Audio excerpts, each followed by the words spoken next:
নমস্কার বন্ধুরা, smart Galaxy YouTube চ্যানেলে তোমাদেরকে স্বাগত। বন্ধুরা, এখন তোমাদের সামনে যে ভিডিওটি এনেছি সেটি হলো তোমাদের যে প্রিপোজিশনের ক্লাসটি চলছিল আবগারি কনস্টেবল মেন্সের জন্য, তার যে থার্ড পার্ট, যেখানে আমি তোমাদেরকে আরও 25খানা প্রিপোজিশনের মক টেস্ট প্রোভাইড করব। অবশ্যই তোমরা চেষ্টা করবে কিন্তু সবার আগে নিজেরা উত্তর করবার, এবং তারপরে আমি সম্পূর্ণ বিষয়গুলো প্রপার অ্যানালাইসিসের সঙ্গে উত্তরগুলো বলে দেবো। এর আগে যে সকল ভিডিওগুলো করা হয়েছিল তার লিঙ্ক, সম্পূর্ণ ইংলিশের ইবুকের পিডিএফ লিঙ্ক সমস্ত কিছু ডেসক্রিপশন বক্সে দেওয়া আছে। এবং তোমাদের যে কিছুদিন থেকে যেটা চালু করা হয়েছে প্রত্যেকটা ক্লাসের ফ্রি পিডিএফ লিঙ্ক, সেটা কিন্তু তোমরা আমার ফেসবুক পেজে পেয়ে যাবে, এবং খুব শীঘ্রই সেটা কিন্তু ওয়েবসাইট থেকেও পেয়ে যাবে, যেটা লঞ্চ করা হবে। এবং ফেসবুক পেজের যে লিঙ্ক সেটা কিন্তু তোমাদের ডেসক্রিপশন বক্সে দেওয়া আছে। তো বন্ধুরা, এখন শুরু করতে চলেছি তোমাদের যে প্রিপোজিশনের 3 নম্বর ক্লাস মক টেস্ট সেটা। তো বন্ধুরা দেখো, তোমাদের চোখের সামনে যে প্রথম যে কোশ্চেনটা আছে সেটা কি? I entrusted my brother dash my property. তো বন্ধুরা বলে দিই, এন্ট্রাস্টেডের সঙ্গে কোন অ্যাপ্রোপ্রিয়েট প্রিপোজিশন যায় সেটা আমি এর আগের ক্লাসে যখন প্রিপোজিশনের ক্লাস ডেসক্রিপটিভলি করে দিয়েছিলাম সেখানে কিন্তু বলে দিয়েছিলাম। তো তোমাদের অপশানে কি কি আছে? অফ, উইথ, ইন না ফর। তো বন্ধুরা, তোমাদের এটার যে সঠিক উত্তর হবে সেটা হবে তোমাদের অপশান বি, অর্থাৎ উইথ।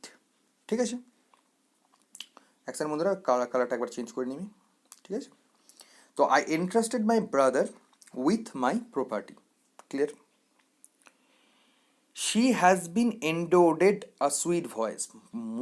মোস্ট ইম্পর্টেন্ট কোশ্চিন এটা। ঠিক আছে, এটা ইম্পর্টেন্ট কোশ্চিন হওয়ার কারণটা কি? এই এন্ডোডেড কিন্তু প্রচণ্ড পরীক্ষায় আসার মতো একটি common question.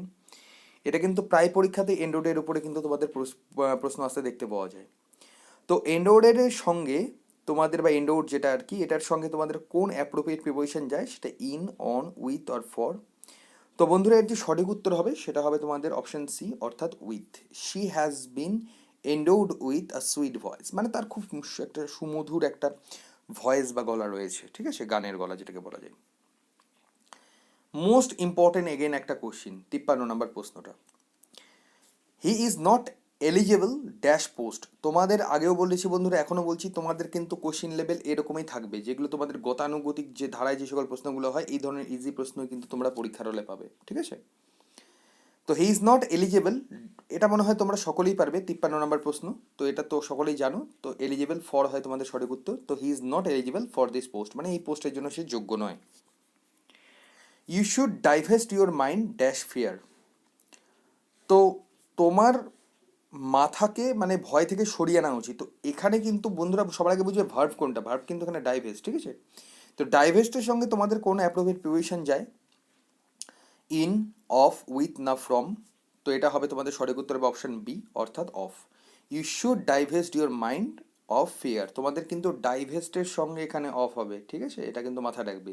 You should ডাইভেস্ট of, এটা হচ্ছে appropriate preposition. The examination will commence dash the September. তো এটা তোমরা আশা করি প্রত্যেকেই জানো যে যখন কোনো ডেট বসে, ডেটের আগে কোন অ্যাপ্রোপ্রিয়েট প্রিপোজিশন হয়? সেটা কিন্তু সবসময় হয় অন। যে কোনো ডেটের ক্ষেত্রে তার আগে বসবে অন। ঠিক আছে, তো on the 7th of September। এটা তোমরা না জানলেও, যদি গোটা সেন্টেন্সটা নাও বুঝতে পারো, তাও এই জিনিসটা মাথায় রাখবে। হ্যাঁ, ডেটের আগে সবসময় অন বসে। The officer deals well his subordinates. ডিলসের সঙ্গে দুটো প্রিপোজিশন হয়, সেটা ইন এবং উইথ। তো বন্ধুরা, তোমাদের এখানে সঠিক উত্তর কোনটা হবে? যে বিষয়ের ওপরে কেউ যে বিষয়ের উপরে কেউ ব্যবসা করে সেটার ক্ষেত্রে হয় ইন, এবং যে সকল বিষয় মিলে সে ব্যবসা করে সেটার সঙ্গে হয় উইথ। আমি যদি না বোঝাতে পারি আবার বোঝাচ্ছি। যদি বলা হয় হি ডিলস ইন, যদি বলা হয় ডিলস ইন অয়েল, এরকম তোমাদের বলা যেতে পারে সে তেলের ব্যবসা করে। আর এখানে কিন্তু উইথ হওয়ার কারণটা কি? The officer deals well with সাবঅর্ডিনেটস। তার যে জিনিসপত্র আছে সেটা দিয়ে সে ব্যবসা করছে। যখন এই ধরনের সেন্স আসবে তখন উইথ হবে। আর যদি কোনো পার্টিকুলার কেউ কোনো বিষয়ের উপরে ব্যবসা করে, সেই বিষয়টাকে কেউ যদি গ্রসারি করে, ঠিক আছে, এনিথিং, কেউ যদি ফার্মার হয়ে থাকে বা যে কোনো কিছু, যে বিষয়ের উপরে ব্যবসা করবে সেটার ক্ষেত্রে হবে ইন, এবং যে সকল বিষয় মিলে ব্যবসা করা হয় সেটার সঙ্গে হয় উইথ। ঠিক আছে। My son is desirous dash joining the army. আমার ছেলে আর কি বেশ আশাবাদী আর্মিতে জয়েন করার জন্য। তো এটার সঙ্গে তোমাদের সঠিক উত্তর কী হবে 57 নম্বরের?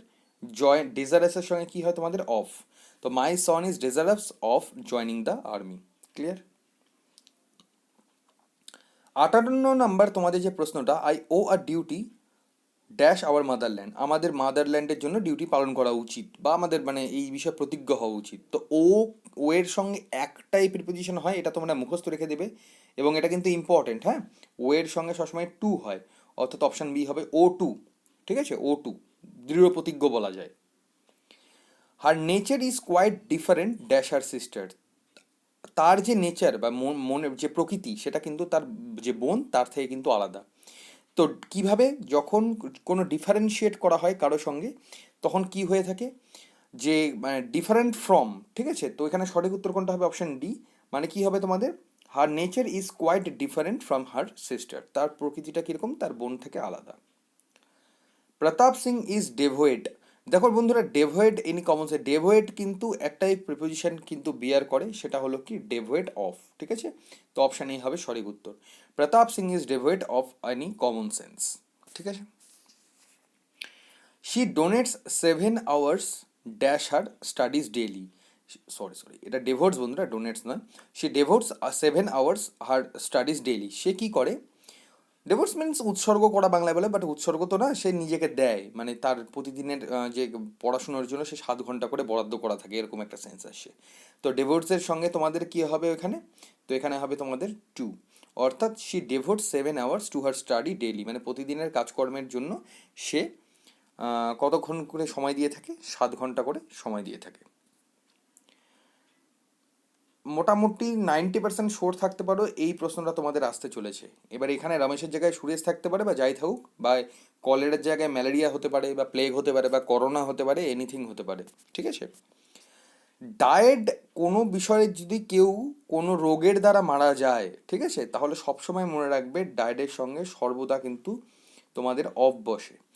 Died of cholera, died of malaria, died of COVID-19 যদি বলা যায়, এখন যে প্যান্ডেমিক চলছে, যে কোনো কিছুর সঙ্গে যদি কোনো কিছুর উপরে কেউ যদি মারা যায় কোনো রোগের কারণে, তাহলে সেখানের সঙ্গে ডায়েড অফ। এবং এটা কিন্তু তোমাদের ডাব্লিউপি কনস্টেবলেও কিন্তু এসেছিল। ঠিক আছে, ডাব্লিউপি কনস্টেবলেও এসেছিল, তোমরা এটা শিওর থাকবে যে আবগারি কনস্টেবলেও কিন্তু আসার চান্সেস হাই এটার। Our never died over work, এটা একদম আলাদা। যে আমাদের মানে কাজের জন্য মানে ওভার ওয়ার্ক মারা যায়, সরি মানে মারা গেছে অতিরিক্ত কাজের জন্য আমাদের এক প্রতিবেশী। তো অতিরিক্ত কাজের ক্ষেত্রে যদি হয় তাহলে সেটা হচ্ছে ফ্রম, অর্থাৎ অপশন ডি। যদি কোনো রোগের কারণে কেউ মারা যায় তাহলে অফ হবে, যদি অতিরিক্ত কাজ বা যে কোনো কিছুর কারণে, ঠিক আছে, তো সেটা ক্ষেত্রে অফ হয়। কিন্তু তোমাদের পরীক্ষায় কিন্তু এটাই বেশি আসে, ঠিক আছে, কোনো কেউ যে রোগের কারণে মারা যায় সেটা। He has disposed dash his house. সে তার বাড়ি থেকে ডিসপোজড হয়েছে। তো এটা কি বলা হচ্ছে যে 64 নম্বর প্রশ্ন, ডিসপোজডের সঙ্গে তোমাদের সঠিক উত্তর কি হয়? অফ, অর্থাৎ he has disposed of his house. He has never entitled this high post. সে এই হাই পোস্টের জন্য কখনো এন্টাইটেলড হয়নি। ঠিক আছে, তো এখানে কি হবে তোমাদের 65 নম্বর প্রশ্নের এন্টাইটেলডের সঙ্গে কি হয় তোমাদের সঠিক উত্তর? অফ টু ফর না ওভার, তো তোমাদের সঠিক উত্তর হবে টু, অর্থাৎ he was never entitled to this high post. Suraj is fit joining her duty. Suraj হচ্ছে ফিট তার ডিউটিতে জয়েন করার জন্য। তো ফিটের সঙ্গে তোমাদের অ্যাপ্রোপ্রিয়েট প্রিপোজিশন তোমাদের কি হয়? Fit for. ঠিক আছে, মানে এই দেখো জন্য কথাটা বাংলায় অটোমেটিক্যালি চলে আসলো, তো জন্য ইংলিশ তো ফর হয়, এভাবেও তোমরা মনে রাখতে পারো। ঠিক আছে। We have full faith our leaders. আমাদের লিডার মানে নেতাদের উপরে আমাদের খুব ভরসা আছে, যদিও বা আমাদের থাকে না, তবুও এখানে সেন্স হিসেবে আছে। ঠিক আছে, তো এখানে কি হবে? ইন উইথ অফ না ওভার? তো তোমাদের এখানে সঠিক উত্তর হবে অপশন এ, অর্থাৎ in. We have a full faith in, এটা সকলেই জানো যে ফেইথ ইন জেনারেলি হয় বিশ্বস্ত, এই ধরনের সেন্স এখানে আসে, বা বিশ্বাস জন্মানো। My friend promised to come but never turned dash. আমার মানে বন্ধু আর কি প্রমিস করেছিল সে আসবে, বাট সে আসেনি। তো এখানে কোনটা হবে? Turned up. Turned up means ঘুরে দাঁড়ানো বা আসা, হ্যাঁ, মানে কখনো ওর যে কথাটা দিয়েছিল সেই কথাতে সে মানে একটা কথা কাউকে দেওয়া সেই কথাটা না রাখা, দ্যাটস টার্নড আপ, ঠিক আছে, মানে কথাটার ক্ষেত্রে বলা হয় যে ওই কথাটা, বাট নেভার টার্নড আপ, সে কথাটা রাখেনি, ঠিক আছে। The stranger turned be a থিপ, মানে ও যে স্ট্রেঞ্জার সে একটা থিপের মতো, এরকম একটা সেন্স আছে। তো এখানে টার্নডের সঙ্গে তোমাদের কোন অ্যাপ্রোপ্রিয়েট প্রিপোজিশন হবে সেটা হবে কিন্তু তোমাদের অফ, সরি দ্য স্ট্রেঞ্জার, এখানে আছে টু, ইন, অন আর উইথ, তো এখানে হবে টার্ন টু, ঠিক আছে, অপশন এ। অর্থাৎ কি এখানে আসছে তোমাদের সেন্সটা আমি বলে দিই এখানে এক সেকেন্ড বন্ধুরা। The stranger turned to be a thief, ঠিক আছে। দেখো বন্ধুরা, তোমাদের এখানে একটা ট্রিক আমি বলে দিচ্ছি, এটা মাথায় রাখবে। যদি কোনো জায়গায় বি দেখতে পাও, বি ভার্ব, এই যে এখানে যেটা আছে, হ্যাঁ, বি ভার্বটা, তার আগে যদি ড্যাশ থাকে ওখানে টুই দেবে। এটা তোমাদের বলে দিচ্ছি, এটা একদম 100% কারেক্ট ট্রিক হিসেবে এটা মনে রাখবে। যখনই বি দেখতে পাবে তার আগে যদি তোমাদের ড্যাশ থাকে, কোনো শূন্যস্থান থাকে, তার আগে সবসময় টু বসবে, ঠিক আছে। He has recently taken dash drinking, সে সবেমাত্র মানে শুরু করেছে আর কি ড্রিঙ্কিং করা। তো অন, ফর, ফ্রম না টু হবে তোমাদের সঠিক উত্তর, তো তোমাদের সঠিক উত্তর হবে টু, অর্থাৎ অপশন ডি হবে সঠিক উত্তর। He has recently taken to drinking. The robbers set the passengers, প্যাসেঞ্জারদের রবার কি করেছে, সেট, এখানে সেটের সঙ্গে কোন অ্যাপ্রোপ্রিয়েট পজিশন বলে এটা হবে সেট অন, তো অপশন বি হবে তোমাদের সঠিক উত্তর, ঠিক আছে। মানে প্যাসেঞ্জারদের মানে ইয়ে ধরা, মানে কি বলা যাবে এটাকে, রবড করা এক কথায়, ঠিক আছে। For several days he kept from the school, কিছু দিনের জন্য সে নিজেকে বিরত রেখেছে, এখানে কেপ্টের সঙ্গে বিরত রাখাটাই এখানে আসবে। তো কেপ্ট অ্যাওয়ে বা কিপ অ্যাওয়ে যেটাকে বলা হয়, পাস্ট টেন্সে কেপ্ট আর কি, নিজেকে সরিয়ে রেখেছে কিছু দিনের জন্য সে স্কুল থেকে, নিজেকে মানে স্কুলে যায়নি এক কথায়। পরবর্তী তোমাদের যে প্রশ্নটা সেটা হলো the discussion was held dash till the next meeting, এই ডিসকাশনটা অনুষ্ঠিত হবে পরবর্তী মিটিং পর্যন্ত, তো এখানে কি হবে তোমাদের 73 নম্বর প্রশ্নের সঠিক উত্তর হেল্ড ওভার, ঠিক আছে, অপশন বি হবে সঠিক উত্তর। The discussion was held over till the next meeting. তোমাদের সেকেন্ড লাস্ট কোশ্চিন যেটা তোমাদের সামনে, go on you see a church on your right, সামনে এগিয়ে যাও যতক্ষণ না পর্যন্ত তুমি যে একটা চার্চ দেখতে পাচ্ছ, এটা কাইন্ড অফ অর্ডার, তো তোমরা যতক্ষণ পর্যন্ত হয় টিল, আর যতক্ষণ না পর্যন্ত হয় আনটিল। আর টিল মানে আমি কি বললাম, এটার মানে হলো যতক্ষণ পর্যন্ত, আর আনটিল মানে কি তোমাদের যতক্ষণ না পর্যন্ত, ক্লিয়ার। এবং তোমাদের আজকের যে লাস্ট প্রশ্ন সেটা হলো the police drew dash the truth from the thief, তো এখানে তোমাদের যে অপশন আছে কোনগুলো, অন, উইথ, ওভার না আউট, তো এখানে হবে the police drew out the truth from the thief, মানে খুঁটিয়ে বের করা, ড্র আউট এই কথাটার যদি বাংলা মানে বলা হয়, ঠিক আছে, খুঁটিয়ে বের করেছে তথ্য, সত্যিটা। তো বন্ধুরা আজকের মতো এতটাই, কেমন লাগলো ক্লাসটা অবশ্যই জানাবে, এবং কালকে লাস্ট তোমাদের প্রিপোজিশনের মক টেস্টের ক্লাস নিয়ে আসবো, সেখানে আরও 25খানা গুরুত্বপূর্ণ, এবং এই 100টাই এনাফ, এর বাইরে তোমাদের পড়ার কোনো প্রয়োজনই নেই, ঠিক আছে। যদি বুঝে পড়ো তাহলে এইটুকুই যথেষ্ট, না বুঝে পড়লে 1000টাতেও হবে না। সো এই যেটুকু করাচ্ছি ওইটুকুটা বুঝে পড়বে। সুরেশের জায়গায় রমেশ আসতে পারে, বা মিতার জায়গায় নিতা আসতে পারে, নাম চেঞ্জ হতে পারে, বা যে ডেফিনেট জায়গাগুলো বলছি, যে অ্যাপ্রোপ্রিয়েট পজিশনের সেকশনগুলো, ওর বাইরে তোমাদের প্রশ্ন আসবে না, এ নিয়ে তোমরা একদম 100% শিওর থাকো। এবং এই ধরনের প্রশ্ন কিন্তু প্রচুর দেওয়া আছে, যে ইবুকটা আমি লঞ্চ করেছিলাম ইংলিশের উপরে, যেটা শুধুমাত্র এক্সারসাইজ না, যে কোনো পরীক্ষার ক্ষেত্রেই সারা জীবনের জন্য তোমাদের ওটা কাজে দেবে, সেটা কিন্তু অবশ্যই নিয়ে নেবে, যেটার লিঙ্ক তোমার ডেসক্রিপশন বক্সে দেওয়া আছে, ঠিক আছে। তো বন্ধুরা কেমন লাগলো ভিডিওটা অবশ্যই জানাবে, ভালো লেগে থাকলে অবশ্যই ভিডিওটা শেয়ার করতে ভুলবে না, এবং তোমাদের কোনো প্রশ্ন থাকলে সেটাও কমেন্ট বক্সে জানাতে পারো, এবং চ্যানেলে নতুন আসলে অবশ্যই চ্যানেলটি সাবস্ক্রাইব করে নিয়ে নোটিফিকেশন বেলটি অন রেখে দিও। তো বন্ধুরা আজকের মতো এতটাই, নমস্কার।